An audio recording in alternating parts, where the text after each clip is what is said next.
Awaz watan news report Asad Qureshi, Hyderabad. Press conference with the leaders of Pakistan Sunni Tehreek, Khalid Hassan, Syed Sajid Ali Kazmi, Sardar Bachal Baloch and other leaders at the center of Hyderabad.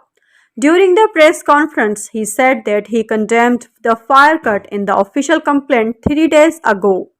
He said that it should be recorded in our complaint that today a meeting of scholars was held at the center of Hyderabad Sunni Tehreek, in which the decisions of Pakistan Sunni Tehreek were unanimously approved.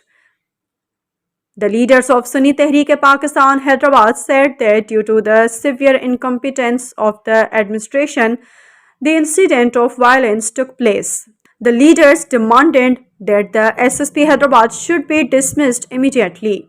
He further said that on August 18, a conference of Ameer Muawiya and Sahaba Rizwanullah Ajameen will be held at Hyder Chowk, in which the future action plan will be announced on their behalf to the people of Hyderabad.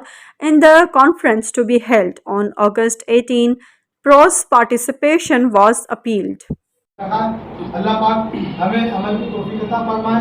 लेकिन तमाम साथियों का शुक्रिया, तमाम दोस्तों का शुक्रिया। मुतालबात हैं लेकिन हम उसको करना नहीं चाहते, हम इस शेर के अमल को खराब करना नहीं चाहते, लेकिन फिर भी हम इंतजामिया को हम ये बताना चाहते हैं कि आप हमारे साथ कोऑपरेट करें।